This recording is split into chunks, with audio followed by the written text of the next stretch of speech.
இந்த போர் இப்போ ஈரானுக்கும் இஸ்ரேலுக்கும் அமெரிக்காவுக்கும் நடக்குது போர்.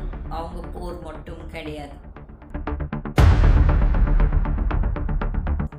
உலகமெங்கும் மக்கள் இந்த போரால் பாதிக்கப்படுகிறார்கள். நம் நாட்டில் நிறைய பேருக்கு இன்னும் கூட அறிவும் உணர்வும் வரல. வணக்கம் கீதா டிவி அண்ட் ஸ்வதந்திரா பார்ட்டி நேயர்களுக்கு. இந்த போர் இப்போ ஈரானுக்கும் இஸ்ரேலுக்கும் அமெரிக்காவுக்கும் நடக்குது போர். அவங்க போர் மட்டும் கிடையாது. உலகமெங்கும் மக்கள் இந்த போரால் பாதிக்கப்படுகிறார்கள். நம் நாட்டில் நிறைய பேருக்கு இன்னும் கூட அறிவும் உணர்வும் வரல. இந்த கோவிட் முடிஞ்ச அப்புறம் கிருஷ்ணர் என்கிட்ட நிறைய தடவை சொன்னார், கீதா மக்கள் திருந்தலை. உண்மை, மக்கள் திருந்தலைன்னா நம்ம எவ்வளோ சாப்பாடு வேஸ்ட் பண்ணுறோம். ஹோட்டலுக்கு போய் வீட்டுங்களில் கூட நிறைய பேர் அந்த சாப்பாடை வேஸ்ட் பண்ணுறாங்க. ஒரு சின்ன உதாரணம், என் ஃப்ரெண்டு கூட இந்த காணொலியை பார்த்துட்டு இருப்பார். எனக்கு அதை பற்றி கவலை கிடையாது. என் ஃப்ரெண்ட்ஸ் ஒரு சிலர் அந்த டீ கொடுத்தாங்கன்னா இவ்வளோ கப்பு டீயில் அந்த அரை கப்பு தான் குடிச்சு மிச்சம் அரை கப்பை விட்டுருவாங்க. அவங்க அது ஏதோ பெரிய ஸ்டைலுன்னு நினச்சிக்கிறாங்க. பட் அவங்க யோசிக்கிறதுல எவ்வளோ கேஸ் அவ்வளோ செலவாகுது, எவ்வளோ பால், எவ்வளோ சர்க்கரை, அதுக்கப்புறம் அந்த டைம். அவங்க ஏதோ நினச்சிக்கிறாங்க இட் இஸ் ஒரு ஃபேஷன். ஓ, நான் இவ்வளோ தான் குடிப்பேன், அப்போ நீங்கள் சொல்லுங்கள் இவ்வளோ தான் வேணும்னு சொல்லுங்கள், அந்த அவ்வளோத்தையும் குடிச்சிருங்க, நான் அதில் பாதி வைக்காதீங்க. ஏன்னா ஒரு சின்ன குழந்தை வெளிநாட்டிலேருந்து அந்த ஃப்ரெண்டோட குழந்தை அவரும் வந்தார். ஆனால் அந்த குழந்தை ஒரு சொட்டு டீ கடை மிச்சம் வைக்கல. அவங்க அப்பாவுக்கு அப்பவும் உணர்வு வரல. ஐயோ, நம்ம பையன் அப்படி சொல்கிறானே சொல்லிட்டு அவர் ரொம்ப சிரிச்சுட்டு சொல்கிறாரு, நான் அப்படி தான் வேஸ்ட் பண்ணேன்னு. நான் அதுக்கப்புறம் அப்போ பேசலை, ஏன்னா அவங்க மகன் முன்னால் பேசக்கூடாதுன்னு அதுக்கப்புறம் பேசினேன். இதே மாதிரி என் ஃப்ரெண்ட்ஸ் நிறைய பேர் அப்படி செய்வாங்க. நான் எப்பவும் சாப்பாடு வேஸ்ட் பண்ண மாட்டேன். வசதி இருக்குதுன்னு சொல்லிட்டு திமிர் எடுத்துகிட்டு நம்ம ஆடக்கூடாது. ஒரு காலம் வரும் நம்மளுக்கு அந்த சாப்பாடு கடை கிடைக்காதுன்னு. அதை நம்ம கோவிட்டில் பார்த்தோம். 2015 இந்த சென்னையில் தண்ணி உள்ளார வந்தப்போ, டேம் இதாகி வந்தப்போ எப்படி பெரிய பெரிய பணக்காரர்கள் கடை காசு இருந்துச்சு, பட் தண்ணி இல்லை குடிக்கிறது. தண்ணியில் மிதந்துட்டு இருந்தாங்க, பட் அந்த தண்ணி இல்லை குடிக்கிறது. அப்போ இந்த மாதிரி ஒரு சுச்சுவேஷனை நம்ம எல்லோரும் சந்திச்சிருக்கோம்.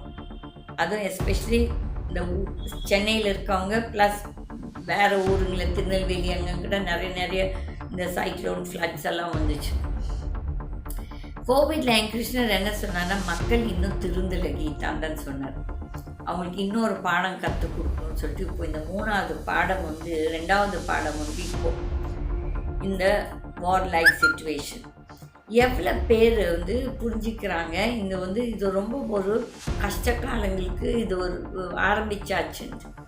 பட் இப்போவும் நிறைய பேர் ரெஸ்டாரண்ட்டுக்கு போய் பணத்தை வேஸ்ட் பண்ணிவிட்டு, சாப்பாடை வேஸ்ட் பண்ணிவிட்டு, காருங்களை சும்மா சுற்றிக்கிட்டு இதெல்லாம் இந்த அரசியல்வாதி குழந்தைங்களும் இந்த அரசியல்வாதிகளும் ப்ளஸ் இந்த பெரிய வீட்டு குழந்தைங்க, ஓகே, இந்த தப்பான வழியில் சம்பாதிச்சிருப்பார்கள் நிறைய பேர். அவங்க பிள்ளைங்களுக்கு ஒரு பொறுப்பும் கிடையாது, ஒன்றும் கிடையாது. இந்த மாதிரி ஒரு காலகட்டத்தில் நம்ம தமிழ்நாட்டில், கேரளாவில், அஸ்ஸாமில், பாண்டிச்சேரி, பெங்கால், வெஸ்ட் பெங்கால், இந்த 1 2 3 4 5 ஊர்லேயும் நம்மளுக்கு இந்த அசம்பிளி எலெக்ஷன் தேவையானா கண்டிப்பாக தேவை கிடையாது. It's an emergency life situation.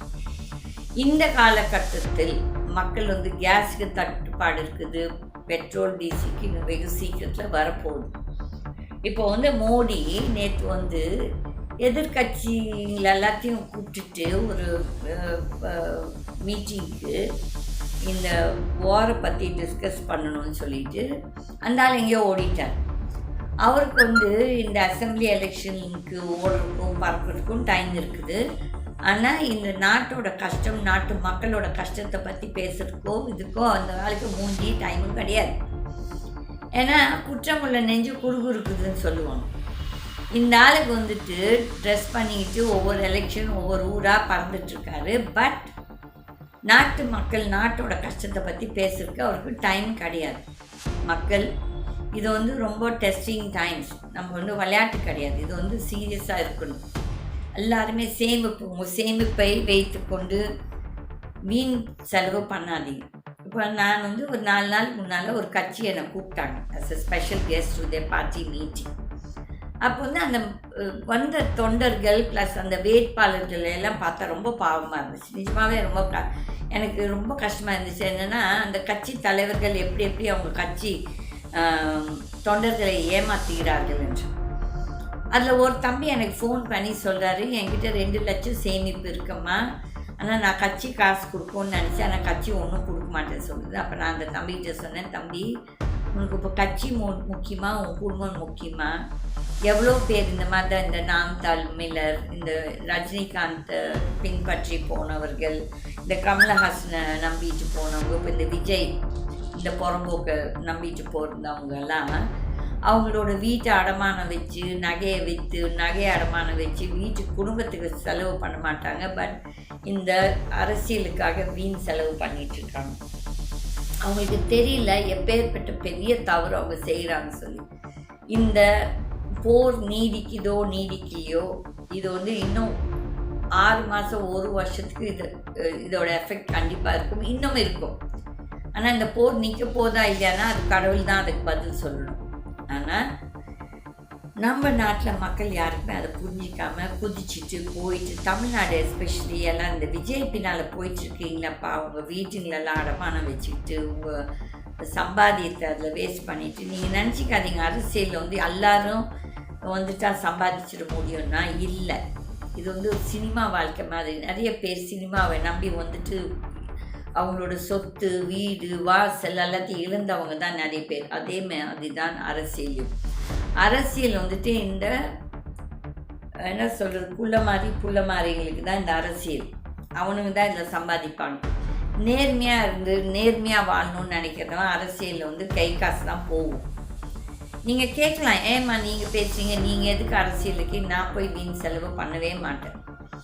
கிருஷ்ணர் என்கிட்ட கிளியராக சொன்னார், நான் உனக்கு காசு கொடுத்தாதான் நீ இந்த எலெக்ஷன் நிற்பேன். எதுக்கு நான் அந்த காசும் இந்த மக்களுக்கு கொடுக்கறதுக்காக கிடையாது. ஏன்னா நம்ம காரில் போகணும், அந்த பெட்ரோல் பேசணும், அந்த மைக்கு பணம் வேணும் வாங்குறதுக்கு, இதெல்லாம் ஸ்மால் திங்ஸ். அப்போ நம்மளை நம்பி வரத அந்த தொண்டர்களையும் நம்ம காப்பாற்றணும். அப்போ நான் மட்டும் செழிப்பாக இருந்துட்டு என் தொண்டர்கள் சரியாக இல்லாட்டி அது அரசியல் கிடையாது, அது மக்கள் சேவையும் கிடையாது.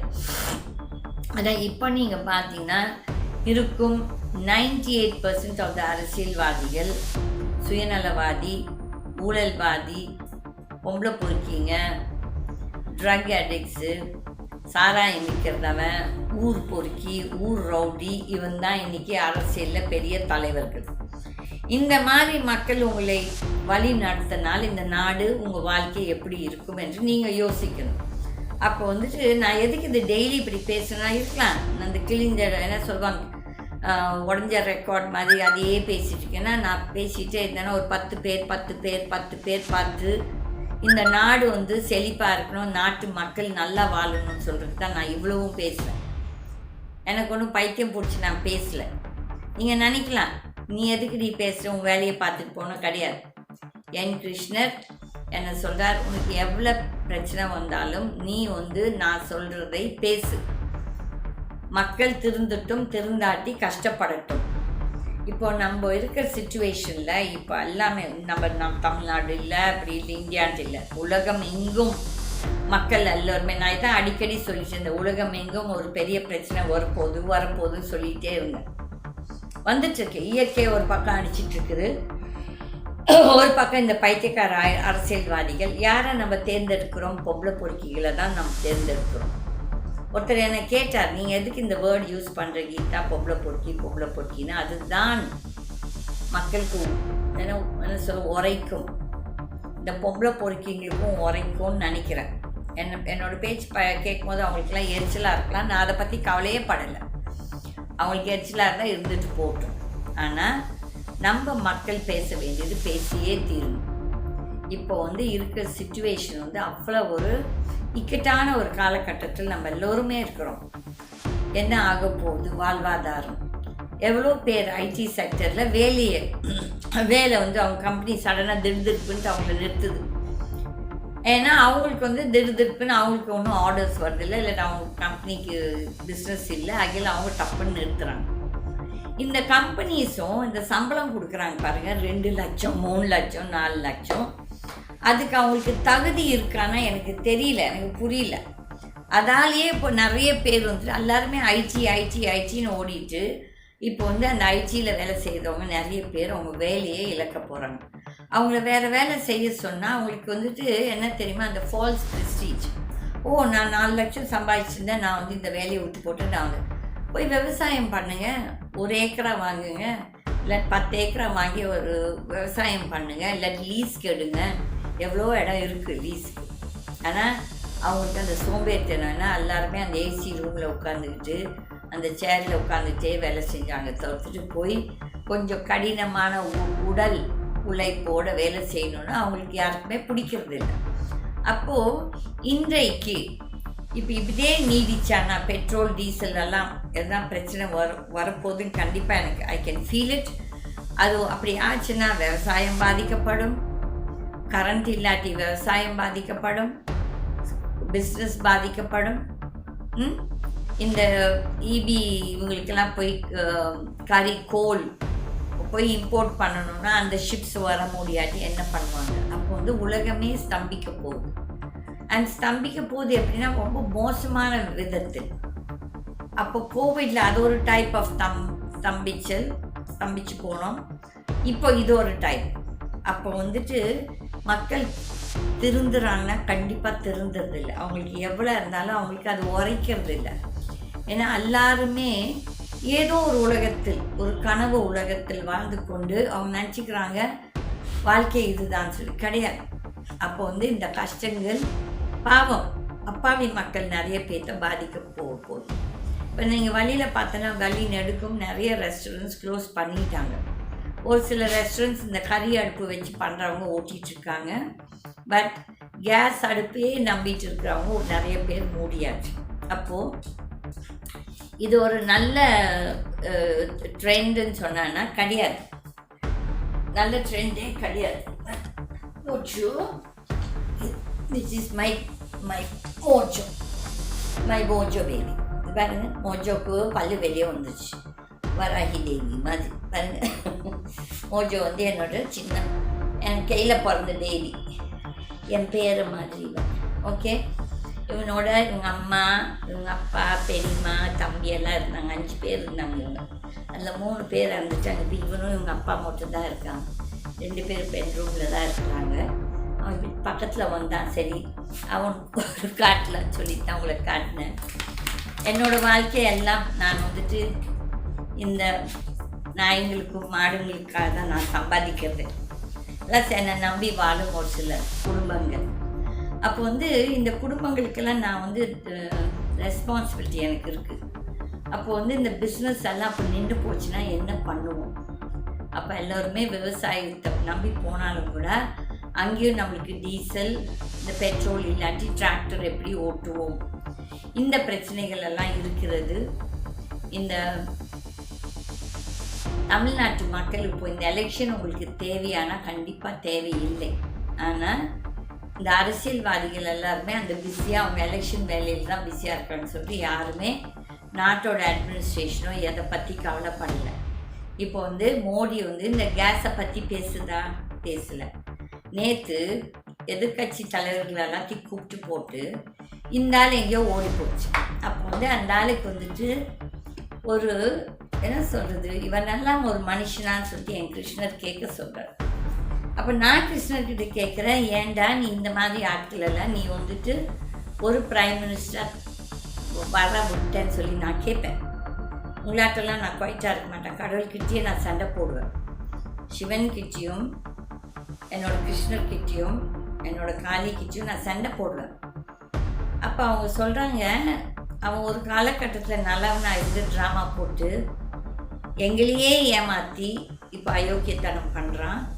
ஆனால் அவன் அழியும் போது அவன் வந்து ரொம்ப அசிங்கமாக அழிவான்னு சொல்லிட்டு தான் என் கிருஷ்ணர் சொல்லிகிட்டே இருக்கிறார். அதுதான் என் கிருஷ்ணர் எப்போவும் சொல்கிறாரு, கீதா நீ பேசு, யார் கேட்குறாங்களோ இல்லையோ அட்லீஸ்ட் 10 பேர் கேட்டால் போதும், 20 பேர் கேட்டால் போதும், நீ பேசுறது பேசு. மக்களுக்கெல்லாம் என்ன ரொம்ப இன்ட்ரெஸ்ட்னா, எந்த நடிகர் எந்த பொம்பளையோட போனால், எந்த நடிகை எந்த ஆம்பளையோட போச்சு, யார் யாரோட பட்டா, யார் என்ன பண்ணா, யார் சிகரெட் அடித்தா, யார் குடித்தான்னு சொல்லி அதுக்கு வியூஸ் நிறைய போகுது. ஆனால் நல்லது சொன்னால் யாருமே பார்க்க மாட்டாங்க, ஏன்னா அவங்களுக்கு நல்லதே தேவையில்லை. இப்போது கோவிட் மார்ச் 2020 அறிவித்தாங்க லாக்டவுன். நான் வந்து February 2019 நான் வந்து எங்கள் ஸ்டாஃப் கிட்டெல்லாம் சொன்னேன், கடவுள் வந்து ஒரு நோவு வரப்போகுதுன்னு சொல்கிறாரு, அந்த நோவால் உலகமே ஸ்தம்பிக்கும். இந்த வார்த்தை ஸ்தம்பிக்கும் அவர் யூஸ் பண்ணார் கிருஷ்ணர் என்கிட்ட. அப்போ நான் நினச்சேன், எதுக்காக உலகம் ஸ்தம்பிக்கும் ஒரு நோவாலன்னா, அதெல்லாம் நம்மளே பார்த்தோம். கோவிட் அனுபவித்தவங்க, கோவிட் டைம் இருந்தவங்க, உயிரோடு இருந்தவங்க எல்லாத்துக்குமே நான் பேசுவது என்னன்னு புரியும். அப்போ வந்துட்டு லாக்டவுன் அனௌன்ஸ் பண்ண உடனே எங்கள் ஸ்டாஃப் நிறைய பேர் எனக்கு ஃபோன் பண்ணி, ஐயோ அம்மா நாங்கள் எல்லோரும் நினச்சோம் உங்களுக்கு பைத்தியம் பிடிச்சிச்சு, நீங்கள் ஒவ்வொரு தடவையும் சொல்லும் போது இந்த மாதிரி ஒரு நோவு வந்து உலகம் எதுக்கு ஸ்தம்பிக்க போகுதுன்னு சொல்லி. ஆனால் இந்த மாதிரி நடக்கும்னு சொல்லி யாரும் எதிர்பார்க்கலன்னு சொன்னாங்க. ஆனால் என்னோடய காணொலியில் நான் ஒரு 5-6 வருஷமாகவே சொல்லிட்டு இருக்கேன், உலகத்தில் வந்து கஷ்டம் வரப்போகுது, உலக போர் வரப்போகுது, இந்த மாதிரி மக்கள் வந்து இதால் அவதிப்பட போகிறாங்க, பத்திரமா இருங்க, உங்களோட சேவிங்ஸ் பத்திரமா இருங்க, இந்த அம்பானி அதானி எல்லாம் ஒரு ஃப்ராடு, இந்த மோடி எப்படி இவங்களுக்கெல்லாம் சலுகை கொடுக்குது, பாமர மக்களுக்கு எந்த லோனும் கிடைக்காது, எந்த பேங்க்கும் நம்ம போய் லோன் கேட்டால் உடனே யாருக்குமே கிடைக்காது, நம்மளை ஒரு 100 தடவை மேலே கீழே நடக்க வைப்பாங்க. அப்பேற்பட்ட ஒரு இது இன்றைக்கி நடந்துட்டு தான் இருக்குது. ஆனால் அது எவ்வளோ பேர் அதை ஒத்துக்கிறாங்கன்னா கிடையாது. இப்போ விவசாயிங்களுக்கு எவ்வளோ கஷ்டம் இருக்குதுன்னு சொல்லிட்டு நம்ம யாருக்குமே தெரியாது. இந்த விவசாயிக்கு தான் அதை புரியும். ஏன்னா நான் ஒரு விவசாயி, எனக்கு அதோட கஷ்ட நஷ்டங்கள் தெரியும். ஓகே, அப்போ வந்து இந்த இயற்கை எப்படியெல்லாம் நம்மளை என்ன இயற்கையின் சீற்றம் எப்படியெல்லாம் இருக்குது, எவ்வளோ க்ராப்ஸ் அழியுது, எவ்வளோ சாப்பாடு இது வெஜிடபிள்ஸ் அழியுது, எவ்வளோ கெட்டு போகுது, இதுக்காக யாருன்னா ஒரு அரசியல்வாதி பேசுகிறான்னா கிடையாது, எந்த அரசியல் கட்சி பேசுனா கிடையாது. இப்போ இந்த விவசாயம் நடக்கிற ஒரு சில ஏரியாஸில் ஸ்டோரேஜ் கெப்பாசிட்டிஸ் இருக்குதுன்னா கிடையாது. இந்த தஞ்சாவூர் சைடு எங்கெல்லாம் இந்த நெல் கொள்முதல் செய்கிறாங்களோ அந்த இடத்துல கரெக்டாக ஷெட்ஸ் இருக்குதா, அந்த நெல் கொள்முதலுக்கு அந்த விவசாயி அந்த ஆஃபீஸருக்கு மறுபடியும் ஊழல் காசு கொடுத்தாதான் அவன் அவனோட நெல்லை முதல்ல எடுப்பான். நிறைய கஷ்ட நஷ்டங்கள்